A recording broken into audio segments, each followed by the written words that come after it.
تو خلفائے راشدین نے بھی یہ سمجھا کہ انصار کے علاوہ دوسرے لوگوں کو عہدے دے دیے جائیں، تو اس میں کون سا مسئلہ ہے؟ اس میں انصار کی کوئی حق تلفی نہیں۔ اور جس بات کی آپ کہہ رہے ہیں کہ نبی پاک صلی اللہ علیہ وسلم نے فرمایا کہ تمہارے اوپر دوسرے لوگوں کو ترجیح دی جائے گی تو تم نے صبر کرنا ہے، اگر اس سے مراد ابو بکر و عمر و عثمان رضی اللہ عنہم کی طرف سے ترجیح دینا ہے تو پھر یہ کوئی قابل قدغن بات ہے ہی نہیں ہے، ورنہ نبی کریم صلی اللہ علیہ وسلم پر بھی یہی اعتراض آئے گا کہ آپ نے خود انصار کی حق تلفی کر دی، نعوذ باللہ۔ اور اگر انصار پر کوئی ظلم و ستم کی بات ہے تو پھر یہ خلفائے راشدین میں سے کسی سے ایسا کچھ ثابت نہیں ہے، خلفائے راشدین میں سے کسی سے ایسا کچھ ثابت نہیں ہے کہ انہوں نے انصار پر کوئی ظلم و ستم کیا ہو۔ اور ہم یہ بتاتے ہیں کہ سیدنا عمر فاروق رضی اللہ عنہ وہ تو انصار کے بارے میں بہت ہی حساس تھے، وہ تو شہید ہو رہے ہیں، اس تکلیف کے عالم میں بھی وصیت فرما رہے ہیں کہ انصار کے بارے میں تمہیں وصیت کر کے جا رہا ہوں۔ یہ صحیح بخاری کی 1392 نمبر حدیث ہے، میں اپنے بعد آنے والے خلیفہ کو مہاجرین اولین انصار کے بارے میں بھی اسے اچھی وصیت کرتا ہوں، خیر کی وصیت کرتا ہوں کہ انصار سے خیر کا معاملہ کرنا ہے۔ جن لوگوں نے گھروں میں اپنے جگہ دی تھی مسلمانوں کو اور ایمان انہوں نے اپنے دلوں میں اس کو جاگزین کیا تھا کہ ان کے جو اچھے لوگ ہیں احسان کرنے والے، ان سے ان کا احسان قبول کر لے خلیفہ، اور ان کے جو گناہ گار ہوں ان میں سے جو برا عمل کریں ان سے وہ درگزر کر دے۔ عمر رضی اللہ عنہ تو فوت ہوتے وقت، شہید ہوتے وقت بھی انصار کے بارے میں وصیتیں کر کے جا رہے ہیں اپنے بعد والے خلیفہ کو، تو آپ خود یہ الزام عمر رضی اللہ عنہ پر لگائے جا رہے ہیں کہ انہوں نے انصار کے ساتھ حق تلفی کر دی، کتنا بڑا ظلم کر رہے ہیں۔ اور اگر عمر رضی اللہ عنہ نے نعوذ باللہ کوئی حق تلفی کی ہوتی تو کوئی اٹھ کر کہہ دیتا کہ آج آپ وصیتیں کر رہے ہیں، خود آپ نے انصار کے حق میں کوتاہی کی ہوئی ہے، انصار کی حق تلفی کی ہوئی ہے، نعوذ باللہ نعوذ باللہ۔ تو یہ دیکھیں ابو بکر و عمر و عثمان رضی اللہ عنہ کو بھی معاف نہیں کر رہے ہیں، ان کے خلاف بھی طوفان بدتمیزی کھڑا کر رہے ہیں اور رافضیوں کو کمک پہنچا رہے ہیں، نعوذ باللہ۔ وہ رافضی بھی کہیں گے کہ دیکھو آپ کی کتابوں میں یہ لکھا ہوا ہے، دیکھو آپ کا بندہ یہ کہہ رہا ہے، یہ ہمارا بندہ تو ہے ہی نہیں، یہ تو رافضیوں کے ایجنٹ ہے نا مرزا صاحب۔ اہل سنت سے تو ان کا کوئی تعلق نہیں ہے۔ ہم اللہ کے فضل و کرم سے 50 ایسے ان کے انحرافات وہ ہم لکھ کے لوگوں کے سامنے پیش کر چکے ہیں کہ جو رافضیت پر یا قادیانیت نوازی پر یا غامدیت پر مشتمل ہے، اہل سنت سے ان کا کوئی تعلق نہیں ہے۔ اور انشاءاللہ ایک ویڈیو بھی ہم جلدی ریلیز کرنے والے ہیں جس میں ان کے سارے وہ عقائد، ان کے ریفرنس بھی ہم ان کی ویڈیو سے انشاءاللہ دیں گے تاکہ لوگوں کو پتہ چلے کہ واقعی یہ مرزا صاحب کے اپنے نظریات ہیں، اور مرزا صاحب ان نظریات کو لوگوں میں پھیلاتے بھی ہیں اور کسی نظریے کا انہوں نے ابھی تک انکار بھی نہیں کیا ہے۔ تو سیدنا عمر رضی اللہ عنہ تو انصار کے بارے میں لوگوں کو وصیت کر کے جا رہے ہیں، بعد والوں کو، تو کیسے ہو سکتا ہے کہ خود انہوں نے انصار کے حق میں کوتاہی کی ہو؟ قطعاً حاشا وکلا، انصار کے بارے میں خلفائے راشدین میں سے کسی نے بھی کوئی کوتاہی نہیں کی انصار کے حق میں۔ یہ بالکل جھوٹا پراپیگنڈا ہے مرزا صاحب کی، یہ رافضیت ہے جو ابل کر باہر آ رہی ہے۔ اور اس سے بڑھ کر رافضیت میں آپ کو بتاؤں، مرزا صاحب بالکل اب کھلے ننگے چٹے رافضی ہو رہے ہیں، یہاں تک انہوں نے کہہ دیا حقیقی اسلامی طریقہ کار جو ہے خلافت کا، اس کے مطابق صرف سیدنا علی رضی اللہ عنہ کی خلافت تھی۔ اب آپ بتائیں کہ ان کے رافضی ہونے میں کوئی شبہ ہے کسی مسلمان کو؟ کسی سنی مسلمان کو تو نہیں ہو سکتا۔ الفاظ کیا ہیں ان کے؟ کہتے ہیں کہ حقیقی ٹرو اسلامک ڈیموکریسی، یعنی حقیقی اسلامی طریقے سے جو خلافت قائم ہوئی ہے وہ صرف سیدنا علی رضی اللہ عنہ کی۔ پہلی خلافت جو پوری ٹرو اسلامک ڈیموکریسی کے ساتھ اسٹیبلش ہوئی ہے نا اوپن مجمع میں، وہ حضرت علی کی خلافت ہے، نعوذ باللہ۔ یعنی کہ سیدنا ابو بکر، عمر، عثمان رضی اللہ عنہم، ان کی خلافت حقیقی اسلامی طریقے سے قائم ہی نہیں ہوئی ہے۔ یہی رافضیت ہے، رافضی بھی یہ کہتے ہیں، مرزا صاحب آپ بھی یہ کہتے ہیں، آپ میں اور رافضیوں میں کیا فرق ہے ذرا بتائیں؟ کوئی مرزا صاحب کا معتقد ہی ہمیں بتایا کہ رافضیوں میں اور مرزا صاحب میں کیا فرق ہے۔ رافضی بھی کہتے ہیں کہ حقیقی اسلامی خلافت جو ہے وہ سیدنا علی رضی اللہ عنہ کی تھی، ابو بکر و عمر و عثمان رضی اللہ عنہم کی خلافت حقیقی اسلامی خلافت نہیں تھی۔ مرزا صاحب بھی یہی بات کہہ رہے ہیں۔ اب اس کے بعد اب کیا شبہ رہ جاتا ہے اور رافضیت میں اور مرزا صاحب میں کیا فرق رہ جاتا ہے؟ اب دیکھیں کہ اگر ان کے نزدیک ابو بکر عمر عثمان رضی اللہ عنہم کی خلافت حقیقی اسلامی خلافت نہیں تھی، پھر کس خلافت کی باتیں کرتے ہیں کہ 30 سال خلافت تھی؟ آپ تو اس کو بھی جھوٹا کہہ رہے ہیں خود ہی بھی، خلافت تو علی رضی اللہ عنہ کی ہے، وہ 2.5 سال ہے صرف، آپ کے نزدیک حقیقی اسلامی خلافت تو وہ ہے، پہلے جو دور ہیں وہ حقیقی اسلامی خلافت کے ہیں ہی نہیں، پھر آپ 30 سال خلافت کے کیسے قائل ہوئے؟ اور پھر آپ خلافت کے نعرے مارتے ہیں، نرا جھوٹ ہے، کوئی خلافت نہیں مانتے آپ تو ابو بکر عمر عثمان رضی اللہ عنہ کی خلافت کو حقیقی اسلامی خلافت نہیں مانتے، پھر آپ کس خلافت کے نعرے مارتے ہیں؟ پھر لوگوں کو خلافت و ملوکیت میں ایسے الجھا کر جھوٹ بول کر کیا فائدہ ہے؟ اب ننگے چٹے طور پر آپ رافضی ہو رہے ہیں، آپ تو کہہ رہے ہیں کہ حقیقی خلافت ہے ہی علی رضی اللہ عنہ کی، تو خلیفہ بلا فصل کا عقیدہ بھی آپ کا ہو گیا کہ نبی پاک صلی اللہ علیہ وسلم کے بعد جو ہے وہ علی رضی اللہ عنہ خلیفہ، رافضی بھی یہی کہتے ہیں، رافضی بھی یہ تو مانتے ہیں کہ نبی پاک صلی اللہ علیہ وسلم کے بعد ابو بکر پھر عمر پھر عثمان آئے ہیں، علی رضی اللہ عنہ چوتھے نمبر پہ آئے ہیں، لیکن وہ خلیفہ بلا فصل اس لیے کہتے ہیں کہ حقیقی خلیفہ جو ہیں اصل خلافت تو تھی ہی علی رضی اللہ عنہ کی۔ آپ نے بھی یہی بات کہہ دی، آپ خلیفہ بلا فصل کے بھی قائل ہو گئے ہیں کہ علی رضی اللہ عنہ خلیفہ بلا فصل ہیں، یہی تو رافضیت ہے، اس کے علاوہ اور کیا رافضیت ہے؟ اور اس کے بعد مرزا صاحب نے سیدنا عثمان رضی اللہ عنہ کی خلافت کو ناجائز بھی کہہ دیا ہے، سیدنا علی رضی اللہ عنہ پر بہتان لگا کر جھوٹ باندھا ہے علی رضی اللہ عنہ پر، ایسی بات جو علی رضی اللہ عنہ نے کبھی سوچی بھی نہیں، وہ علی رضی اللہ عنہ پر بہتان باندھ کر سیدنا عثمان رضی اللہ عنہ کی خلافت کو ناجائز کہہ دیا۔ علی رضی اللہ عنہ پر بہتان باندھتے ہوئے مرزا صاحب کہتے ہیں کہ حضرت علی نے کہا ہون سب کچھ بگاڑ کے میرے گاٹے سے فٹ کرنے لگے ہو، یعنی سب کچھ بگاڑ کے خلافت بگاڑ کے اب میرے پاس لا رہے ہو، یعنی نعوذ باللہ ابو بکر عمر عثمان رضی اللہ عنہم نے خلافت بگاڑ دی۔ یہ محمد علی مرزا صاحب انجینئر صاحب جھوٹ بول کر علی رضی اللہ عنہ کے ذمے یہ بات لگا رہے ہیں کہ علی رضی اللہ عنہ نے کہا کہ خلافت سارا معاملہ بگاڑ کر اب میرے پاس لا رہے ہو کہ میں اسے قبول کروں۔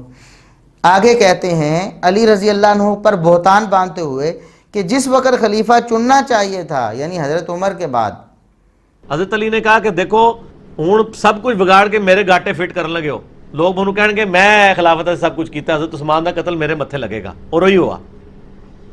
اب معاملات بگڑ چکے ہیں، اب بگڑ کے میرے حوالے کر رہے ہو، یعنی جس وقت خلیفہ چننا چاہیے تھا یعنی حضرت عمر کے بعد۔ کہنا یہ چاہتے ہیں کہ علی رضی اللہ عنہ نے کہا کہ جس وقت خلیفہ چننا چاہیے تھا، مجھے خلیفہ بنانا چاہیے تھا، اس وقت تم نے بنایا نہیں۔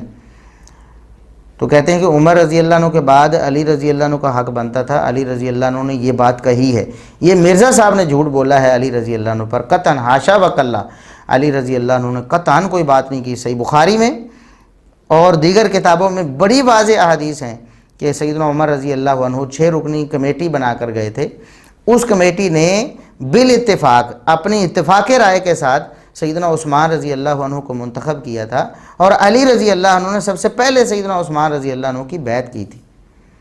تو پھر بھی یہ لوگ جھوٹ بولے جا رہے ہیں، کہتے ہیں کہ علی رضی اللہ عنہ نے کہا کہ جب مجھے خلیفہ بنانا چاہیے تھا اس وقت آپ نے نہیں بنایا، اور اب سارا کچھ بگاڑ کے تو میرے جو گاٹے میں فٹ کر رہے ہو، نعوذ باللہ نعوذ باللہ نعوذ باللہ۔ ہم کہتے ہیں مرزا صاحب یہ جو بہتان آپ نے باندھا ہے سیدنا علی رضی اللہ عنہ پر، اس کی صحیح سند کہاں ہے؟ کوئی ایک صحیح سند قیامت تک آپ کے پاس مرزا صاحب مہلت ہے، اپنے مرنے سے پہلے دنیا کو بتا کے جائیں کہ اس کی صحیح سند کہاں ہے۔ اس کی کوئی صحیح سند دنیا میں نہیں۔ یہ مرزا صاحب آپ نے جھوٹ گھڑا ہے، سیدنا علی رضی اللہ عنہ پر بہتان باندھا ہے، حاشا وکلا علی رضی اللہ عنہ کا قطعاً ایسا کوئی نظریہ اور عقیدہ نہیں تھا کہ عمر رضی اللہ عنہ کے بعد میرا نمبر آنا چاہیے تھا، مجھے چننا چاہیے تھا۔ اور یہ کہ عمر رضی اللہ عنہ نے جو صحابہ کرام کی کمیٹی بنائی تھی نا، علی رضی اللہ عنہ کے علاوہ اس میں 5 ممبران تھے، ایک سیدنا عثمان رضی اللہ عنہ تھے علی رضی اللہ عنہ کے علاوہ، باقی عبد الرحمن بن عوف تھے، سعد بن ابی وقاص تھے، طلحہ و زبیر تھے رضی اللہ عنہم۔ علی رضی اللہ عنہ کے علاوہ یہ 5 صحابہ ہیں، تو ان 5 صحابہ میں سے 4 عثمان رضی اللہ عنہ کے علاوہ اور 5ویں علی رضی اللہ عنہ، انہوں نے بالاتفاق اپنے اتفاقی فیصلے سے سیدنا عثمان رضی اللہ عنہ کو منتخب کیا تھا۔ یہ علی رضی اللہ عنہ پر بھی تان ہے کہ خود اپنے انتخاب کو وہ کہہ رہے ہیں کہ نعوذ باللہ کہ تمہیں چاہیے تھا کہ مجھے چن لیتے عمر رضی اللہ عنہ کے بعد، اور یہ تان ہے سعد بن ابی وقاص رضی اللہ عنہ پر اور عبد الرحمن بن عوف رضی اللہ عنہ پر. یہ دیکھیں جو کمیٹی تھی اس میں سے عبد الرحمن بن عوف رضی اللہ عنہ نے کہا, اب یہ صحیح بخاری کی حدیث ہے, صحیح بخاری کی حدیث ہے کہ عبد الرحمن بن عوف رضی اللہ عنہ نے کہا کہ اجعلوا امرکم الی ثلاثۃ منکم, تم اپنا معاملہ 3 کی سپرد کر دو, یعنی 6 لوگ ہیں تو 6 لوگوں میں سے 3 لوگ اپنا اپنا ووٹ اپنے اپنے ساتھی کے حق میں دے دیں, جو کسی کے حق میں دینا چاہتا ہے ووٹ دے دے. تو 3 لوگوں نے 3 لوگوں کے حق میں ووٹ دے دیا. اب 6 کی بجائے صرف 3 رہ گئے جو کہ خلافت کے حوالے سے منتخب کیے جانے تھے. تو ہوا کیا, زبیر رضی اللہ عنہ نے کہا قد جعلت امری الی علی, میں نے اپنا معاملہ علی رضی اللہ عنہ کی طرف, یعنی میرا ووٹ علی رضی اللہ عنہ کی طرف ہے. طلحہ رضی اللہ عنہ نے کہا قد جعلت امری الی عثمان, میں نے اپنا ووٹ عثمان رضی اللہ عنہ کو دے دیا. اور سعد رضی اللہ عنہ نے کہا کہ میں نے اپنا ووٹ عبد الرحمن بن عوف رضی اللہ عنہ کو دے دیا. اب دیکھیں صحابہ کرام آپس میں یہ مشورہ کر رہے ہیں اور ایک طریقہ ہے کہ ہم کس طرح کسی کو خلیفہ بنائیں. 3 لوگوں نے اپنا معاملہ 3 لوگوں کے سپرد کر دیا کہ یہ 3 لوگ جو فیصلہ کریں گے ہمیں منظور ہے. بات سمجھ گئے؟ اب 3 لوگوں کی طرف فیصلہ آ گیا اور ان 3 لوگوں نے جو فیصلہ کیا وہ سیدنا عثمان رضی اللہ عنہ تھا, یعنی عثمان رضی اللہ عنہ کے علاوہ 2 رہ گئے. وہ 2 کون تھے؟ عبد الرحمن بن عوف ہیں اور علی رضی اللہ عنہ ہیں. ان دونوں نے فیصلہ کیا کہ عثمان رضی اللہ عنہ خلیفہ ہونے چاہیے اور عبد الرحمن بن عوف رضی اللہ عنہ اس حوالے سے علی رضی اللہ عنہ سے پہلے پوچھا ہے اور علی رضی اللہ عنہ اس بات کو مان گئے ہیں کہ ٹھیک ہے, اور اس کے بعد انہوں نے سیدنا عثمان رضی اللہ عنہ کی خلافت کا اعلان کیا ہے. یہ تو صحیح بخاری کا بھی انکار کیے جا رہے ہیں اور علی رضی اللہ عنہ پر بہتان نعوذ باللہ جھوٹا لگا رہے ہیں کہ انہوں نے کہا کہ میرا نمبر آتا تھا عمر کے بعد. نعوذ باللہ نعوذ باللہ, یہ بہت بڑا بہتان ہے مرزا صاحب, جھوٹا بہتان ہے آپ کا. اللہ رب العزت آپ سے پوچھے گا قیامت کے دن, علی رضی اللہ عنہ بھی آپ کا گریبان پکڑیں گے, سیدنا عثمان رضی اللہ عنہ بھی پکڑیں گے, نبی کریم صلی اللہ علیہ وسلم بھی آپ کا گریبان پکڑیں گے. کتنا بڑا جھوٹ بولا آپ نے نبی پاک صلی اللہ علیہ وسلم کے پاک باز صحابہ کرام پر, آپ نے ایک تہمت لگا دی. اچھا, اب ہم آپ سے یہ پوچھتے ہیں کہ آپ کو تو سیدنا ابوبکر و عمر پر بھی اعتراض ہے.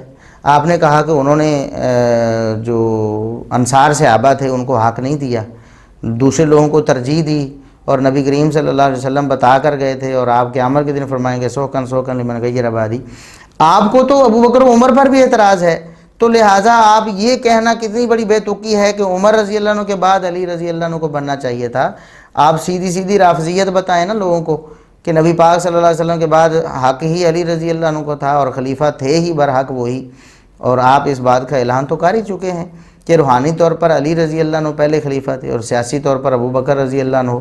نعوذ باللہ, یہی رافضیوں کا عقیدہ ہے کہ حکومت جو ہے نا وہ ابوبکر رضی اللہ عنہ نے اور عمر رضی اللہ عنہ نے اور عثمان رضی اللہ عنہ نے قبضے میں لی ہوئی تھی اور علی رضی اللہ عنہ کا حق بنتا تھا. تو آپ نے بھی وہی بات کہہ دی کہ روحانی طور پر وہ پہلے خلیفہ ہیں, بات تو وہی ہوگی. جب آپ ابوبکر و عمر رضی اللہ عنہما اور سیدنا عثمان رضی اللہ عنہ سے بھی نالاں ہیں, تینوں سے نالاں ہیں کہ انہوں نے انصار کی حق تلفی کی ہے, تو پھر آپ کو کیا ہے کہ وہ عمر کے بعد خلیفہ بنے یا عثمان کے بعد بنے, پھر اس سے کیا فرق پڑتا ہے مرزا صاحب؟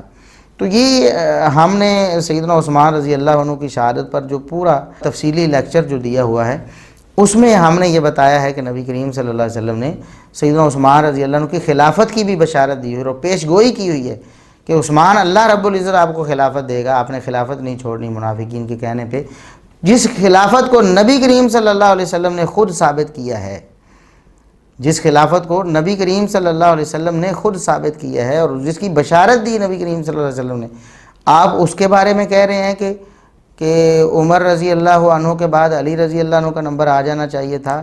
اور یہ ان سب صحابہ پر تان ہے, عشرہ مبشرہ پر بھی, جنہوں نے سیدنا عثمان رضی اللہ عنہ کو سلیکٹ کیا تھا, اور یہ سیدنا علی رضی اللہ عنہ پر خود بھی تان ہے.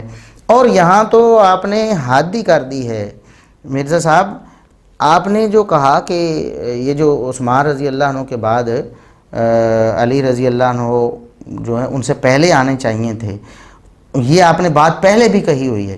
اور آپ نے کہا کہ کافر بھی یہی کہتے ہیں, کافر بھی یہ کہتے ہیں کہ عمر کے بعد علی آ جاتے تو ایک اور عمر مل جاتا. تو یہ تو کافر کہتے ہیں کہ حضرت عمر کے بعد اگر حضرت علی کو خلیفہ چنا جاتا ہے ایک عمر اور اسلام کو مل جاتا.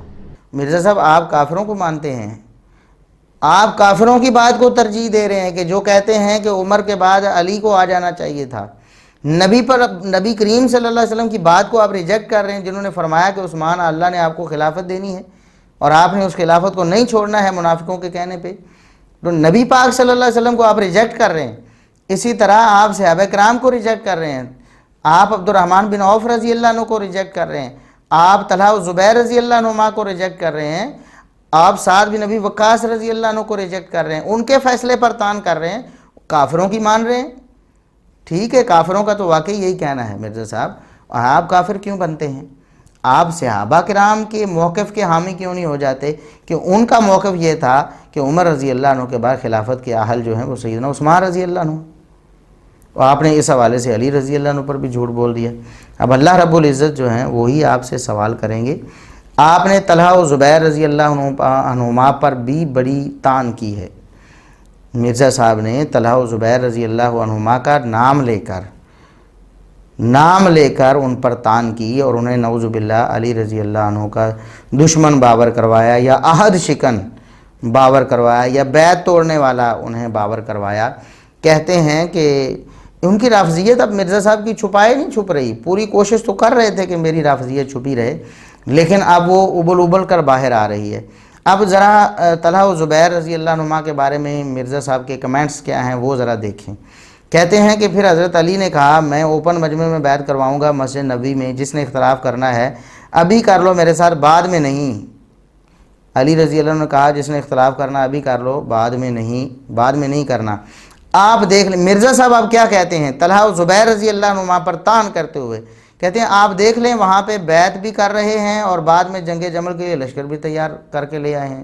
پھر حضرت علی نے کہا میں اوپن مجمع میں بیعت کرواؤں گا مسجد نبی میں، ان کا جس نے اختلاف کرنا ہے ابھی کر لو میرے ساتھ، بعد میں نہیں۔ آپ دیکھ لیں وہاں پہ بیعت بھی کر رہے ہیں اور بعد میں پورا وہ جنگ جمل کے لیے لشکر بھی تیار کر کے لے آئے ہیں۔ نعوذ باللہ نعوذ باللہ، یعنی کہنا یہ چاہتے ہیں کہ طلحہ و زبیر رضی اللہ عنہما نے بیعت بھی کر لی اور پھر وعدہ خلافی یا نعوذ باللہ منافقت کرتے ہوئے دوسری طرف لشکر بھی تیار کیے علی رضی اللہ عنہ کے خلاف۔ نعوذ باللہ نعوذ باللہ نعوذ باللہ۔ آپ کیا پیغام دینا چاہتے ہیں؟ شیعوں کو تو آپ خوش کر ہی رہے ہیں نا، سنیوں کو بھی یہ پیغام دے رہے ہیں کہ صحابہ کرام نعوذ باللہ عشرہ مبشرہ بھی، طلحہ و زبیر رضی اللہ عنہما بھی، وہ بھی علی رضی اللہ عنہ سے جان بوجھ کے دشمنی کر رہے تھے، ادھر سے بیعت کر رہے ہیں اور ادھر ان کے خلاف لشکر تیار کریں۔ نعوذ باللہ نعوذ باللہ۔ دیکھیں علی رضی اللہ عنہ نے یہ کہاں کہا کہ جس نے کوئی بات کرنی ہے میرے ساتھ آ کے کھلے طور پر کر لے، بعد میں نہ کرے۔ پہلی بات تو یہ ہے کہ اس کی صحیح سند مرزا صاحب آپ نے پیش کرنی ہے، اور اگر یہ صحیح ثابت ہو جاتا ہے کہ علی رضی اللہ عنہ نے ایسا کہا تھا تو یہ اعتراض اس وقت بنتا ہی نہیں تھا۔ دیکھیں یہ تو خلیفہ سے مطالبہ ہے کہ آپ قاتلین عثمان کو قتل کریں، قاتلین عثمان سے قصاص لے کر انہیں قتل کریں، یہ جو مطالبہ تھا یہ خلیفہ سے ہونا تھا نا۔ جب علی رضی اللہ عنہ خلیفہ بنے ہی نہیں تھے تو یہ مطالبہ کیوں کیا جاتا؟ ظاہر ہے جب بیعت ہونی تھی اس کے بعد ہی علی رضی اللہ عنہ نے خلیفہ بننا تھا اور اس کے بعد ہی ان سے مطالبہ ہونا تھا، لہٰذا انہوں نے بیعت کر لی، اور بیعت کرنے کے بعد انہوں نے کہا کہ آپ خلیفہ بن گئے ہیں، لہٰذا اب قاتلین عثمان کو کیفر کردار تک پہنچائیں۔ اب انہیں اس بات کا پتہ نہیں تھا کہ علی رضی اللہ عنہ تاخیر کا کہیں گے، ان کے ذہن میں کوئی مسئلہ تو ہوگی، اس بات کا طلحہ و زبیر رضی اللہ عنہما کو تو نہیں پتہ تھا۔ وہ تو خلیفہ بن گئے، جب بیعت ہو گئی تو اس کے بعد انہوں نے اپنی ایک رائے پیش کی کہ میری رائے میں کہ قاتلین عثمان کو ابھی قتل نہیں کرنا چاہیے، تھوڑا عرصہ ویٹ کرنا چاہیے، حالات تھوڑے سازگار ہو لینے چاہیے۔ تو اس پر اختلاف ہو گیا۔ طلحہ و زبیر رضی اللہ عنہما، سیدہ عائشہ رضی اللہ عنہا اور دیگر صحابہ کرام نے یہ کہا کہ نہیں، تاخیر برداشت نہیں ہو سکتی، سیدنا عثمان رضی اللہ عنہ کی شہادت کے حوالے سے ان کے قاتلوں کو فوراً کیفر کردار تک پہنچانا چاہیے۔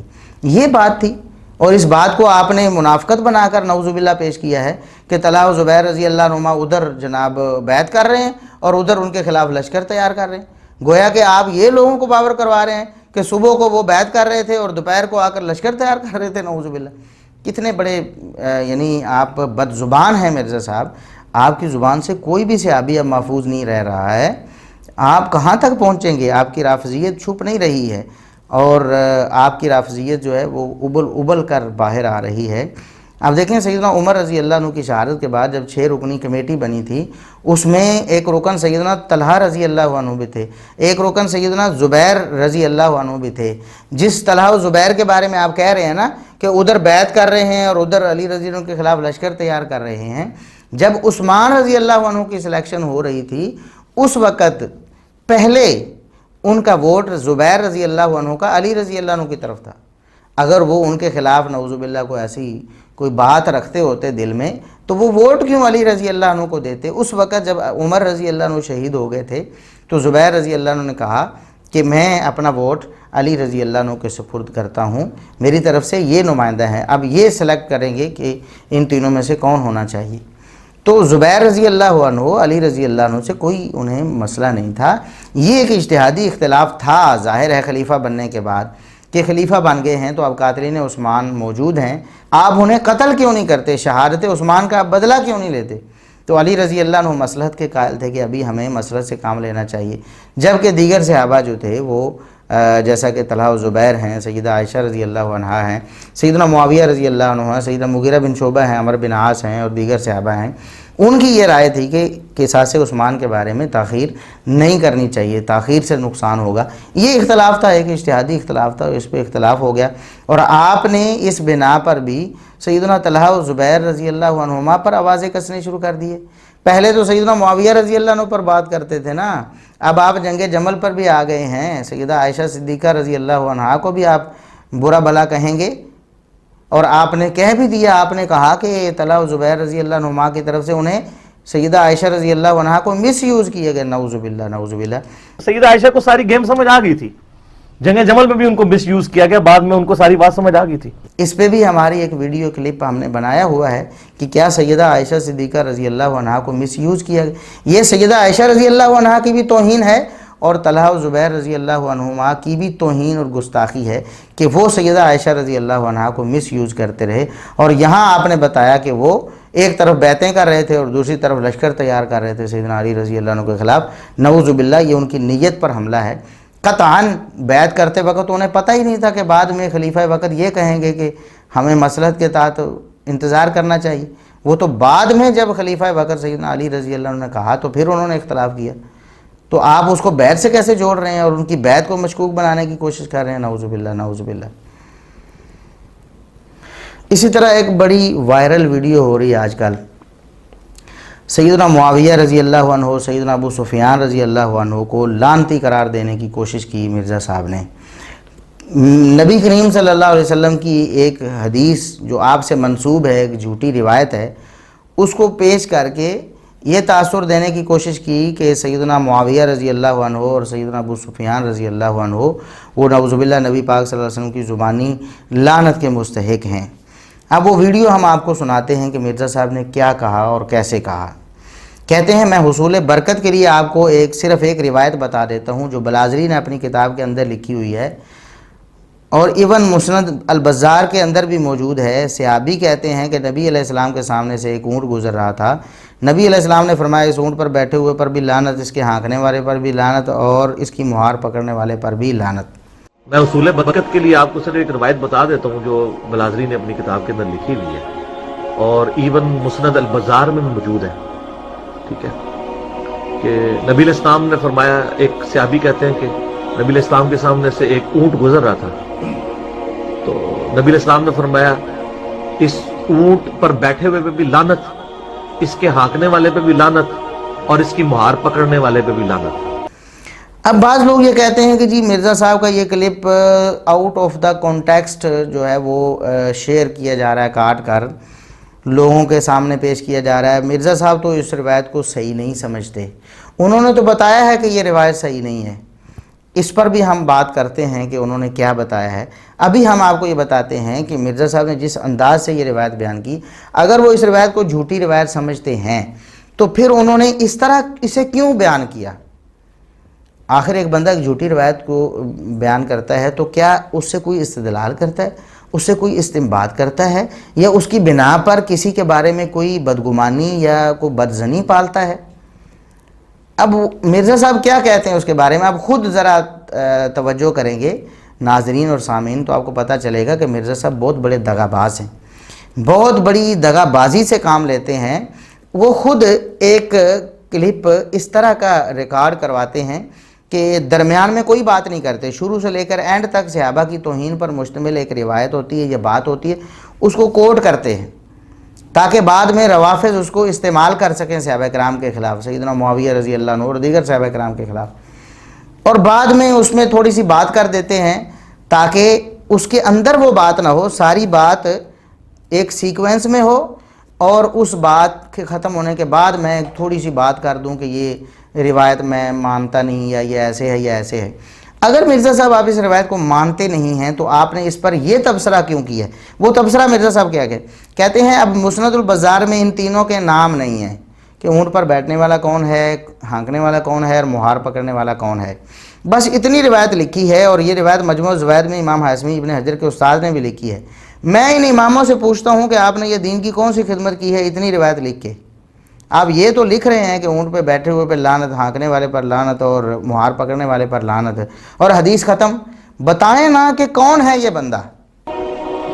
اب مسند البزار میں ان تینوں کے نام نہیں، بس اتنی روایت لکھی ہے، اور یہ روایت مجموع الزوائد میں امام حازمی ابن حجر اسقلانی کے استاد نے بھی لکھی ہے۔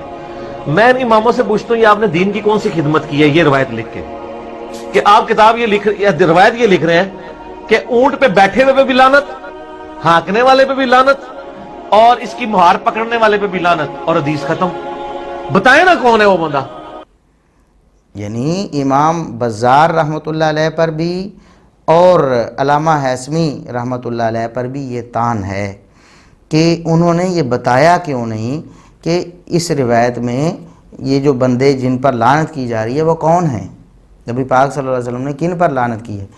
اور کہتے ہیں ان اماموں سے کوئی پوچھے، میں پوچھتا ہوں کہ آپ نے یہ دین کی کون سی خدمت کی ہے؟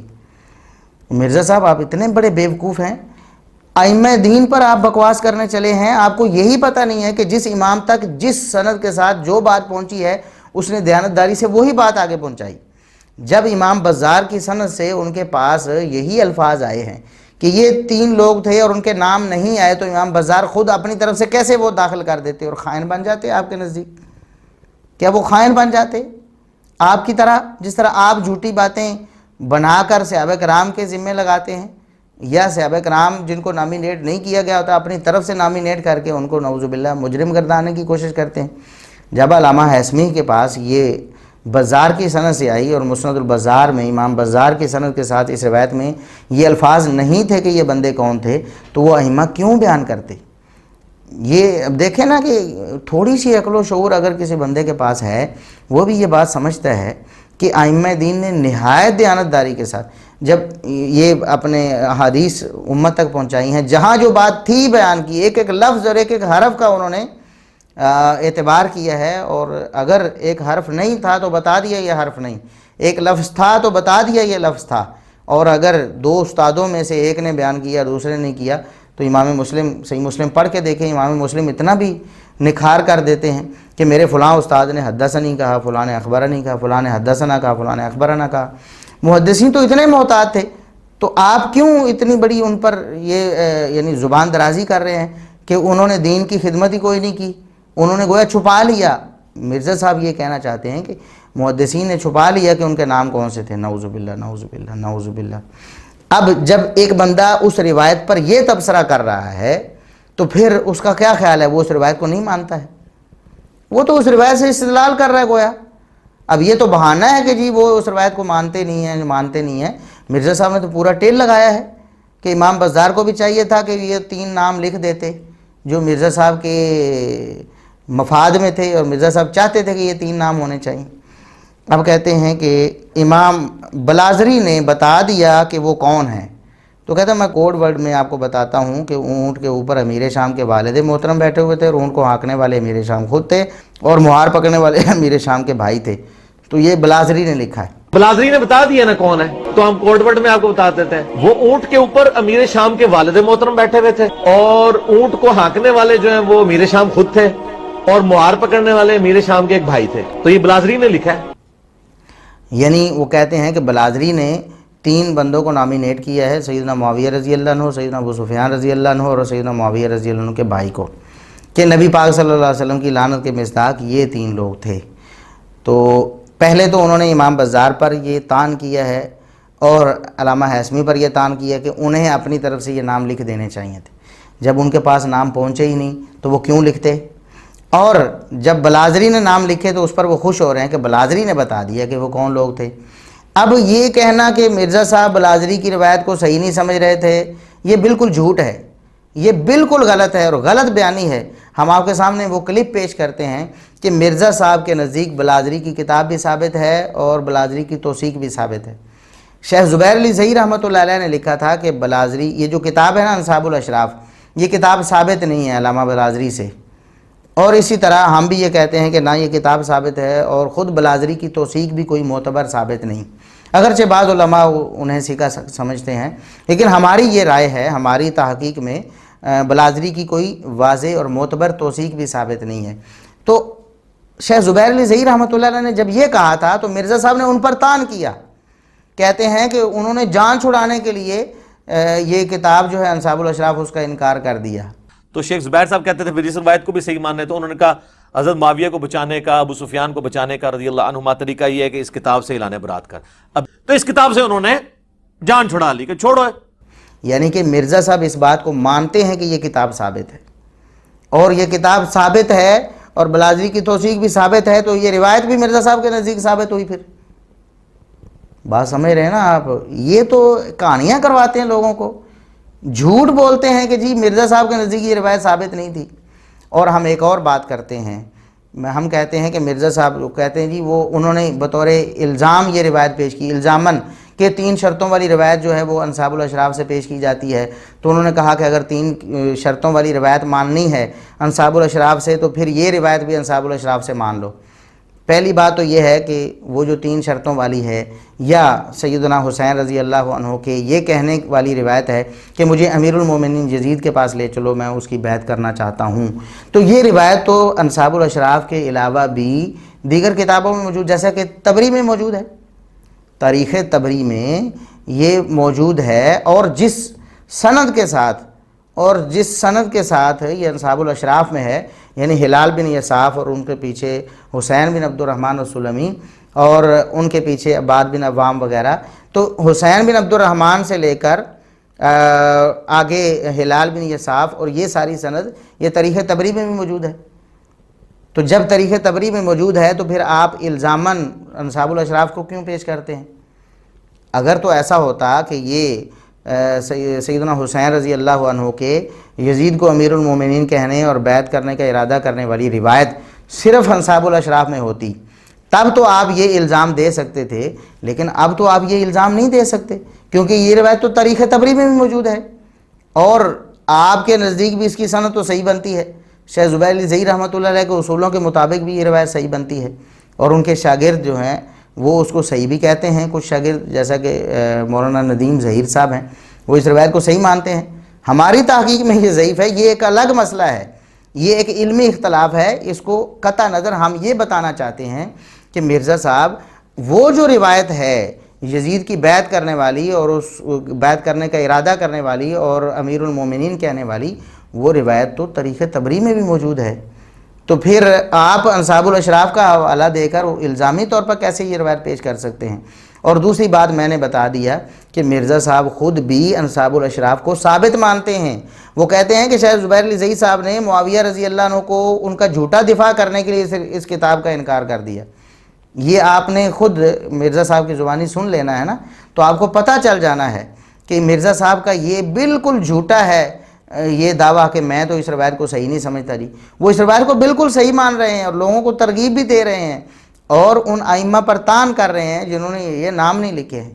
اور ہم آپ کو بتائیں کہ انصاب الاشراف والی روایت تو گئی نا، انصاب الاشراف تو کتاب ہی ثابت نہیں ہمارے نزدیک، اسی طرح علامہ بلازری کی توثیق بھی کوئی معتبر ثابت نہیں۔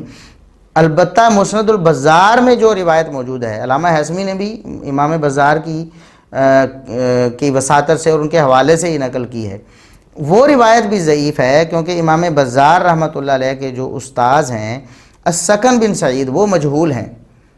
امام بزار کے جو استاذ ہیں، یہ مسند البزار میں 3839 نمبر پہ موجود ہے، امام بزار کے استاذ السکن بن سعید وہ مجہول ہیں۔ اب علامہ ہیثمی رحمۃ اللہ علیہ نے اس روایت کے بارے میں لکھ دیا کہ رواہ البزار ورجالہ ثقات، اسے بزار نے روایت کی اور اس کے سارے راوی ثقہ ہیں، لیکن دوسری روایت میں مجموع الزوائد میں ہی وہ کہتے ہیں وشیخ البزار السکن بن سعید ولم اعرف ہو، امام بزار کے استاذ السکن بن سعید ہیں، میں انہیں نہیں جانتا کہ یہ کون ہے، یعنی مجہول ہے۔ تو السکن بن سعید مجہول ہے. بزار والی روایت میں سیدنا معاویہ رضی اللہ عنہ کا، سیدنا ابو سفیان رضی اللہ عنہ کا، سیدنا معاویہ رضی اللہ عنہ کے بھائی کا کوئی ذکر نہیں ہے، لیکن وہ روایت بھی ضعیف ہے. 3 بندوں پر آپ صلی اللہ علیہ وسلم نے لعنت کی، سواری پر بیٹھنے والے پر، مہار پکڑنے والے پر، ہانکنے والے پر. یہ تینوں روایتیں، یہ تینوں جو بندوں کا ذکر ہے، یہ روایت بھی ثابت نہیں ہے. حالانکہ ان میں کسی کا نام بھی نہیں ہے، پھر بھی یہ مطلق بھی روایت ثابت نہیں ہے. مرزا صاحب یہ روایت تو ویسے ہی ثابت نہیں ہے، نام کے ساتھ کہاں ثابت ہونی تھی؟ آپ قیامت تک زور لگا رہے ہو سیدنا معاویہ رضی اللہ عنہ کی توہین و تنقیص پر، آپ ایک بھی حدیث پیش نہیں کر سکتے. اللہ کے فضل و کرم سے آپ کی کس بیانیوں کا ہم نے پوری تفصیل کے ساتھ جائزہ لیا ہوا ہے اور لوگوں کو بتایا ہوا ہے. دفاع معاویہ رضی اللہ عنہ کے ٹائٹل سے ہمارے 12 لیکچرز ہیں. ہمارے جو ہے وہ بڑا جو چینل ہے ہمارا اصلاح میڈیا کمپلیٹ لیکچرز والا، اس پہ دفاع معاویہ کے نام سے 12 لیکچرز ہیں جو 1.5 گھنٹہ 2 گھنٹے اور اس سے بھی زائد کے ہیں. 12 لیکچرز ہیں. ایک ایک بات، ایک ایک جھوٹ کو ہم نے بے نقاب کیا ہے. آپ اس طرح کی کتنی اور جو ہے وہ لاٹھیاں ان کے سہارے لیں گے، اور یہ جو آپ کا جو سیدنا معاویہ رضی اللہ عنہ کو بدنام کرنے کا پروگرام ہے، انشاءاللہ اس کو ہم کامیاب نہیں ہونے دیں گے. نہ تو پہلے اسلاف امت نے اسے کامیاب ہونے دیا، اور نہ ہم اللہ کے فضل و کرم سے اسے کامیاب ہونے دیں، نہ تا قیامت یہ کامیاب ہوگا. صحابہ کا دفاع ہوتا رہے گا، صحابہ کو ماننے والے جب تک ہیں انشاءاللہ دفاع کرتے رہیں گے. تو یہ روایت بھی ضعیف ہے جس میں نام بھی نہیں ہے، اور جس میں نام ہے تو وہ تو بالکل ہی ضعیف روایت ہے. یعنی بلازری اس کی توثیق بھی ثابت نہیں ہے، اور یہ کتاب بھی خود علامہ بلازری سے ثابت نہیں ہے، اور مرزا صاحب اس کو ثابت مانتے ہیں. اب یہ کوئی عذر لنگ پیش نہ کرے جھوٹ بول کر کے جی مرزا صاحب تو اس روایت کو صحیح نہیں سمجھتے. انہوں نے تو الزاماً پیش کی ہے، انہوں نے الزام یہی دیا نا کہ یہ انصاب الاشراف میں ہے. تو انصاب الاشراف کو خود وہ کہہ رہے ہیں کہ شیخ زبیر علی زئی صاحب نے جان چھڑائی ہے اس کتاب سے اور غلط کیا ہے. یعنی کہ آپ اسے کہہ سکتے ہیں کہ حق کا انکار کرنے کے لیے شیخ زبیر علی زئی رحمۃ اللہ علیہ پر یہ الزام لگا رہے ہیں کہ انہوں نے حق کا انکار کرنے کے لیے انصاب الاشراف کو ہی مشکوک کہہ دیا یا غیر ثابت کہہ دیا. تو اس کا مطلب یہ ہے کہ مرزا صاحب یہ کام نہیں کریں گے، کیونکہ جو کام ان کے نزدیک شیخ زبیر علی زئی صاحب نے جھوٹا دفاع کرنے کے لیے کیا ہے، مرزا صاحب تو وہ کام نہیں کریں گے نا. لہٰذا مرزا صاحب اس روایت کو ثابت سمجھتے ہیں. بس یہ تو لوگوں کی آنکھوں میں دھول جھونکنے کے لیے ہے کہ جب ہمارے اوپر بات آئے گی تو ہم کہیں گے تو ہم نے تو الزام ہی پیش کیا ہے. جھوٹ بولتے ہیں. جو الزام ہے وہ بھی ہم نے ختم کر دیا ہے کہ وہ روایت تو تاریخ تبری میں بھی ہے. اب آپ کیسے الزامی طور پر اس روایت کو پیش کریں گے؟ اب اگلی بات، بہت سے ساتھی ہیں وہ ہمیں ایک ویڈیو جو ہے اس کا لنک شیئر کر رہے تھے کچھ دنوں سے. وہ کہہ یہ رہے تھے کہ آپ نے ایک دفعہ سیدنا معاویہ رضی اللہ عنہ کے حوالے سے ایک سونے کا چیلنج دیا تھا، گولڈ چیلنج، کہ سیدنا معاویہ رضی اللہ عنہ کا اپنی پوری زندگی میں لعنت کرنا یا کروانا اہل بیت پر. جو شخص یہ ثابت کر دے گا، جس کتاب سے ثابت کرے گا، ہم پوری کتاب کو سونے سے تول کر دینے کے لیے تیار ہیں. اب بعض لوگوں نے ہمارا وہ کلپ چیلنج والا لیا اور اس کے ساتھ مرزا صاحب کی ایک پرانی ویڈیو لگا دی اور تاثر یہ دیا کہ مرزا صاحب نے وہ چیلنج قبول کر لیا ہے. وہ جناب مرزا صاحب میں یہ ہمت اور جرت نہیں آ سکتی. خنجر اٹھے گا نہ تلوار ان سے، یہ بازو میرے آزمائے ہوئے ہیں، ہم نے انہیں بالکل آزما لیا ہے. یہ قیامت تک جرت نہیں کر سکتے ہمارے سامنے آنے کی، یا ہمارا کوئی چیلنج قبول کرنے کی، یا ہماری کسی ویڈیو کا جواب دینے کی. قیامت تک ان میں ہمت نہیں ہوگی انشاءاللہ. اسی طرح رسوا ہوتے رہیں گے لوگوں سے، جواب نہیں دے سکیں گے. وہ کلپ وہ پیش کیا گیا جس کلپ کو بنیاد بنا کر ہم نے اللہ کے فضل و کرم سے گھنٹوں پر مشتمل پورا لیکچر ریکارڈ کروایا سیدنا معاویہ رضی اللہ عنہ کے حوالے سے کہ کیا سیدنا معاویہ رضی اللہ عنہ گالیاں دیتے یا لعنت کرتے اور کرواتے تھے. یہ پورا لیکچر ہمارا، اس لیکچر میں ہم نے اللہ کے فضل و کرم سے اس پرانی ویڈیو کا مرزا صاحب کا پورا تیا پانچا کیا ہوا ہے. اس کا تو ہم نے جواب دیا، اس کو تو جھوٹا ثابت کیا ہوا ہے، اس کے تو خیانتیں وہاں پکڑی ہوئی ہیں. اس کو دوبارہ لگا کر آپ یہ ثابت کرنا چاہتے ہیں کہ مرزا صاحب نے گولڈ کا چیلنج قبول کر لیا. نہ نہ نہ، مرزا صاحب میں یہ ہمت نہیں ہے، اور کسی میں بھی اللہ کے فضل و کرم سے یہ ہمت نہیں ہو سکتی. دلائل کی دنیا میں ہمارے ساتھ بات کرے سیدنا معاویہ رضی اللہ عنہ کے معاملے میں، اور انہیں نعوذ باللہ اہل بیت کا دشمن ثابت کرے یا اہل بیت پر لعنت کرنے یا کروانے والا ثابت کرے، قیامت تک ایسا ثابت نہیں ہو سکتا۔ مرزا صاحب کے اس ویڈیو لیکچر کا ہم جواب دے چکے ہیں، جس کا ایک کلپ لگا کر اب یہ ثابت کرنے کی کوشش کی جا رہی کہ انہوں نے چیلنج قبول کر لیا ہے۔ کیا تو ان کے منہ میں کوئی چیز پھنسی ہوئی ہے کہ وہ یہ کہہ نہیں سکتے کہ میں حافظ ابو یحییٰ کا یہ چیلنج قبول کرتا ہوں، اور دیکھو انہوں نے کہا کہ میں سونے سے تول کر دوں گا، لہٰذا لاؤ جی سونا۔ مرزا صاحب یہ کہہ سکتے تھے نا، تو اس ویڈیو میں انہوں نے کیوں نہیں کہا؟ وہ تو پرانا ویڈیو کا لیکچر ہے جس کو پر ہم نے پورا رد کیا ہوا ہے، اس رد کے بعد ہم نے یہ چیلنج دیا ہے۔ لہٰذا آپ مرزا صاحب کو کہیں کہ وہ ہمت کریں، تیار ہو جائیں اور کسی کو بھی ثالث بنا لیں۔ ہم یہ نہیں، وہ انہوں نے کئی دفعہ کہا ہوا کہ میں بات تو کر لوں گا کسی عالم سے، لیکن کوئی گورا جو ہے وہ منصف ہونا چاہیے۔ چلو گورے کو منصف بنا لو، اس نے انصاف تو بعد میں کرنا ہے، لوگوں نے پہلے ہی کر دینا ہے، لوگوں کے سامنے آپ کی کرتوت پہلے ہی آ جانی ہے۔ جب آپ کو بات ہی کوئی نہیں آنی، آپ نے ادھر ادھر بھاگنا ہے نا، تو لوگوں کو ویسے ہی پتہ چل جانا ہے، گورے کو بتانے کی ضرورت ہی نہیں پڑنی ہے۔ اس لیے ہم تیار کسی کو بھی منصف بنا لیں اور آ جائیں ہمارے ساتھ بیٹھ کے بات کر لیں۔ سیدنا معاویہ رضی اللہ عنہ نے اگر اہل بیت پر کبھی لعنت کی ہو یا کروائی ہو، حکم دیا ہو یا اپنے کسی گورنر کے ذریعے کروائی ہو یا ممبر پر کروائی ہو، گھر میں کروائی ہو، کوئی ایک صحیح الاسناد روایت آپ نے پیش کرنی ہے، جس کتاب سے آپ روایت پیش کریں گے، ہم آج بھی اس بات پہ تیار ہیں کہ ہم اس کتاب کو سونے سے تول کر دے دیں گے۔ صحیح الاسناد روایت ہونی چاہیے۔ مرزا صاحب یہ آپ کے بس کی بات ہی نہیں ہے، ہی کوئی نہیں ایسی روایت دنیا میں، کیسے پیش کریں گے آپ؟ اور سب سے آخری بات مرزا صاحب کے حوالے سے یہ ہے کہ مرزا صاحب دشمنان اسلام کے سہولت کار بن گئے ہیں۔ مرزا صاحب دشمنان اسلام کے سہولت کار بن گئے ہیں، اور یہ بات میں تو اللہ کے فضل و کرم سے بغیر دلیل کے، بغیر ریفرنس کے اور حوالے کے کوئی بات کرنے کا قائل ہی نہیں ہوں۔ اللہ کے فضل و کرم سے جب بھی بات کی ہے، ہمارا ریکارڈ گواہ ہے، کوئی شخص اٹھ کر کہے کہ فلاں بات آپ نے بغیر حوالے کے کر دی تھی یا فلاں چیز کا حوالہ مل نہیں رہا ہے، ہم اللہ کے فضل و کرم سے آپ کو حوالہ دیتے ہیں، ہر بات کا حوالہ دیتے ہیں۔ مرزا صاحب دشمنان اسلام کے سہولت کار ہیں، دشمنان اسلام کو یہ کمک پہنچا رہے ہیں کہ اسلام کے خلاف تم بکواس کرو۔ دلیل یہ ہے کہ پچھلے دنوں ایک ویڈیو میرے سامنے آئی، ایک ہندو جو اسلام کا سخت دشمن ہے اور اسلام کو ایک بدترین وحشتناک اور دہشتناک مذہب ثابت کرنا چاہتا ہے، وہ کہہ رہا تھا کہ اسلام کی ترقی کیسے ہوئی ہے، مسلمانوں کی تعداد کیسے بڑھی ہے۔ تو وہ کہہ رہا تھا کہ مسلمانوں کی تعداد اس لیے بڑی ہے کہ مسلمان جو ہیں وہ تلوار کے زور پر لوگوں کو کلمہ پڑھنے پر مجبور کر لیتے ہیں، تلوار کے زور پر بیچارے لوگ کلمہ پڑھ لیتے ہیں، تو اس لیے ان کی تعداد بڑھ گئی ہے۔ یعنی یہ جو مسلمان آپ کو نظر آ رہے ہیں، یہ بیچارے مجبور ہو کر اسلام قبول کیے ہوئے ہیں، دل سے اسلام قبول نہیں کرنا چاہتے تھے، تلوار رکھی، گن پوائنٹ پہ کہا کہ اسلام قبول کر لو، تو وہ بیچاروں نے اسلام قبول کر لیا اوپر سے۔ یہ اعتراض انہوں نے کیا، اور دلیل کیا ہے؟ مرزا محمد علی انجینئر صاحب کا کلپ۔ ایشیا میں رہنے والے جو مسلم ہیں، بھارت ہو، پاکستان ہو، بنگلہ دیش ہو، افغانستان میں ہمارا آدھی دیش جو وہاں پر جو مسلم رہتے ہیں وہ سارے کے سارے کنورٹیڈ مسلم ہیں۔ لوبھ لالچ کے دوارا مار کر، کوٹ کر، پیٹ کر، تلوار کے زور پر ان کو مسلم بنایا گیا ہے۔ ایک مولانا ہے مرزا علی محمد علی مرزا، یہ مولانا ہے، پاکستان میں بہت بڑے سکولر بھی ہیں یہ، تو انہوں نے صحیح بخاری حدیث پڑھ کر کے ایک ادھرن آپ کے سمکش دیا ہے، تو یہ اس بخاری حدیث سے ایک پرمان دیتا ہوا بہت مہتوپورن بات کہتا ہے، سنیے۔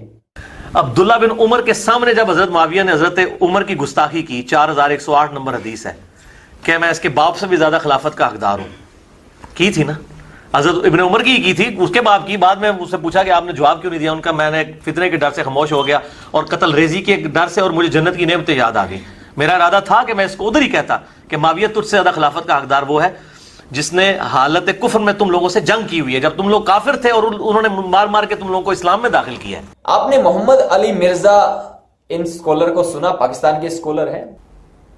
مرزا صاحب نے صحابہ کرام کی دشمنی میں جو جھوٹ بولا تھا، اس جھوٹ کو دشمنان اسلام نے اپنے مقصد کے لیے استعمال کیا ہے۔ مرزا صاحب آپ کو ڈوب کے مر جانا چاہیے شرم سے، آپ کی وجہ سے آج اسلام کے خلاف لوگ بھونکنے لگے ہیں۔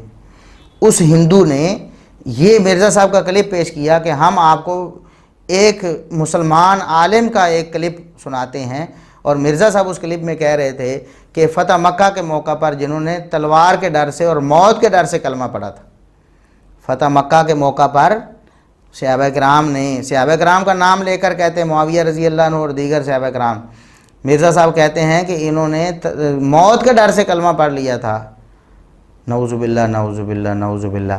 تو وہ ہندو اسے دلیل بنا کر کہتا ہے کہ دیکھو مسلمان بھی اس بات کو مانتے ہیں کہ نبی کریم صلی اللہ علیہ وسلم کے دور میں بھی، نبی کریم صلی اللہ علیہ وسلم کے دور میں بھی موت کے ڈر سے لوگ کلمے پڑھتے تھے، تلوار کے زور پر انہیں کلمے پڑھوائے جاتے تھے، نعوذ باللہ نعوذ باللہ نعوذ باللہ۔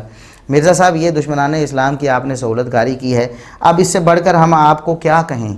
اور جو مرزا صاحب کے سہولت کار ہیں، ان کے جو معتقد ہیں، ان کے جو معاونین ہیں، ان کے جو فینز ہیں، ان کے جو فالورز ہیں، ہم انہیں بھی دست بستہ عرض کریں گے، اللہ کے لیے اپنے آپ کو سنبھالیں، اپنی آخرت برباد نہ کریں۔ دنیا میں تو رسوائی ہے ہی، آخرت میں اپنے آپ کو رسوا کر لینا ہے، آخرت آپ کی برباد ہو جانی ہے۔ صحابہ کی دشمنی لے کر دنیا سے چلے جاؤ گے، اتنے بڑے جھوٹ اور طوفان لے کر کیا قیامت کے دن محمد الرسول اللہ صلی اللہ علیہ وسلم کو منہ دکھاؤ گے؟ اور دشمنان اسلام کو تقویت دے کر ان کے موقف کو آگے بڑھا کر کیا منہ دکھاؤ گے محمد الرسول اللہ صلی اللہ علیہ وسلم کو؟ جھوٹ بول بول کر، علی رضی اللہ عنہ پر بہتان باندھ کر، اور طلحہ و زبیر رضی اللہ عنہما کی گستاخی کر کے، ابو بکر و عمر و عثمان رضی اللہ عنہم کے خلاف بکواس کر کے، آخر کیا کر لو گے؟ دنیا میں کیا کما لو گے؟ کتنی شہرت آپ کو مل جائے گی؟ کتنا روپیہ پیسہ آپ کو مل جائے گا؟ کتنے فوائد حاصل کر لو گے؟ کیا کر لو گے؟ آخر اللہ رب العزت کے دربار میں جانا ہے، اس سے آپ کو ڈرنا چاہیے۔